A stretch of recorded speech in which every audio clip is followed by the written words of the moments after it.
Assalamualaikum warahmatullahi wabarakatuh. Berjumpa lagi dengan saya Beta Sugiarso di channel YouTube hipnoterapiindonesia.id. Teman-teman, apa kabar?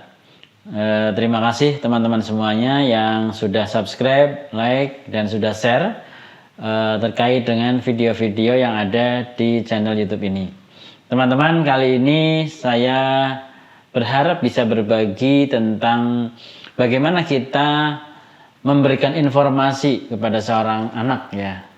Karena ini hal yang paling dekat dengan kita sebagai orang tua. Bagaimana sih ngomong sama anak ya? Seringkali kita sudah ngomong banyak banget ya, sampai kadang-kadang muncul emosinya ya. Namun kenapa anak belum bisa mengikuti apa yang kita harapkan? Nah, bukan berarti anak tidak mau ya, tidak mau mengikuti. Bukan berarti anak tidak nurut. Nah, seringkali ketika orang tua memberikan informasi, memerintah ya, meminta sesuatu, berharap sesuatu pada seorang anak dan dia tidak mengikuti, seringkali orang tua mengatakan anak yang tidak nurut ya, anak yang bandel dan lain-lain. Padahal teman-teman semuanya, jangan-jangan bukan karena itu, tapi karena informasi yang kita sampaikan tidak sesuai ya dengan apa yang seharusnya anak-anak terima. Maksudnya seperti ini, isi informasinya itu sudah betul ya, isi informasinya itu sudah tepat seperti yang kita harapkan. Namun cara kita menyampaikannya tidak sesuai dengan receiver, dengan penerima. Nah, seperti pada video sebelumnya saya pernah bicara tentang komunikasi yang efektif ya. Bagaimana ketika kita berkomunikasi dengan orang lain itu bisa ditangkap ya, sesuai dengan kapasitas orang yang menangkap. Nah, ini juga sama ketika kita meminta pada seorang anak, meminta dia belajar, meminta dia mengerjakan sesuatu, meminta tolong untuk melakukan sesuatu, tiba-tiba seorang anak malah menghindari. Nah, artinya apa? Artinya informasi yang sudah tepat menurut kita, yang kita sampaikan itu sudah sampai sebetulnya, tapi penerimanya ya, receivernya itu tidak cocok. Nah, lalu apa sebetulnya receiver itu? Apa sebetulnya penerima itu? Nah, kita kembali ke materi yang sudah pernah saya sampaikan juga terkait dengan panca indera. Jadi kita juga punya panca indera. Seperti halnya anak-anak juga punya panca indera. Apa yang kita ucapkan ini akan ditangkap oleh panca indera mereka. Nah, sekarang ketika ada panca indera yang kecenderungannya atau didominasi oleh seorang anak, kecenderungannya dia sering menggunakan panca indera visualnya atau penglihatannya, sedangkan kita menjelaskannya bukan menggunakan panca indera yang bisa ditangkap oleh indera penglihatan, maka ini terjadi miskomunikasi. Contohnya seperti ini. Ketika seorang anak yang kecenderungan sering menggunakan panca indera penglihatannya, dia akan lebih mudah menangkap informasi yang berupa gambar, berupa imajinasi ya.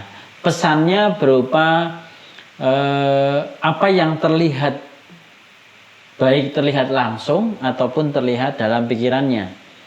Sehingga ketika seorang anak kecenderungan menggunakan indera penglihatannya, maka pada saat kita menjelaskan pada seorang anak, kita pun menggunakan contoh-contoh yang bentuknya gambar ya, bentuknya gambar, ada wujudnya.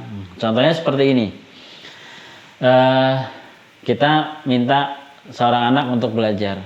Kita bilang seperti ini, Mbak pernah lihat seorang yang punya prestasi yang hebat?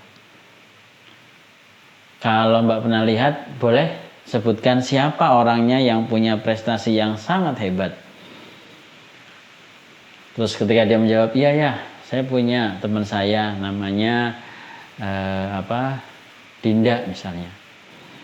Nah, terus kita sambung lagi. Dinda itu seperti apa ketika dia berada di sekolah? Apa yang dia lakukan? Apa yang Dinda setiap hari lakukan? Apa yang kamu lihat? Nah, apa yang kamu lihat pada saat kamu belajar dengan teman kamu itu?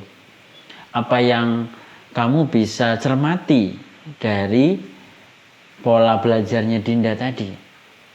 Nah, apa yang kamu bisa amati? Nah, kata-kata lihat, amati, cermati, atau apa yang bisa kamu bayangkan, itu adalah kata-kata yang bisa memunculkan gambar ya, memunculkan imajinasi dalam pikiran anak. Sehingga karena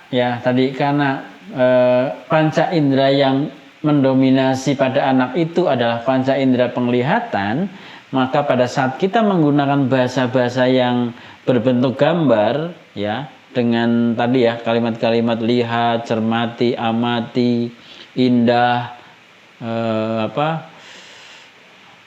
rajin ya, tampak rajin belajar, terlihat semangat belajar. Nah, kata-kata ini akan muncul dalam pikiran seorang anak berupa gambaran-gambaran atau imajinasi-imajinasi, sehingga pesan kita benar-benar masuk dalam memorinya.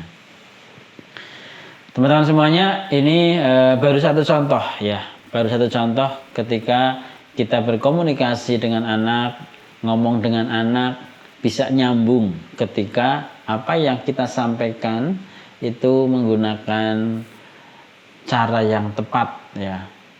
Medianya harus kita siapkan ya. Antara pengirim dengan penerima harus benar-benar kita padukan. Nah, lain kali saya akan membahas lebih detail bagaimana sih mencari dominasi panca indera seseorang ya. Supaya kita tahu nih, ternyata anak saya ini kecenderungannya itu menggunakan indera apa? Penglihatannya, pendengarannya, perasaannya, pengecapannya atau penciumannya. Nah, kalau orang tua tahu kecenderungan indera yang mendominasi seorang anak, ibaratnya kita tahu pintu masuk mana yang paling besar. Ya, kenapa saya bilang yang paling besar? Karena semua indera yang ada pada seseorang kelima-limanya aktif, kecuali ada hal-hal yang di luar itu ya. Nah, ketika kelima-limanya aktif, artinya pintu masuknya aktif semua. Namun tidak semua orang pintu masuknya mendominasi semua ya. Ada yang salah satu mendominasi, ada yang dua, ada yang tiga. Ya, namun pada umumnya namanya aja dominasi, berarti ada salah satu indera yang paling dia gunakan, yang paling sering dia gunakan. Baik teman-teman, kali ini mudah-mudahan bermanfaat dan teman-teman semuanya bisa menangkap ya. Pesannya adalah bagaimana cara kita berkomunikasi dengan seorang anak itu tidak hanya pesannya yang tepat ya, tapi juga cara menyampaikannya, dan kita harus tahu persis ya penerimanya itu sesuai enggak dengan apa yang kita lakukan, apa yang kita sampaikan ya, seperti itu.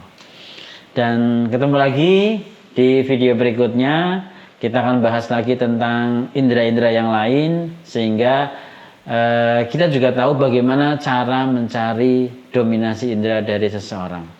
Demikian, terima kasih. Salam luar biasa. Assalamualaikum warahmatullahi wabarakatuh.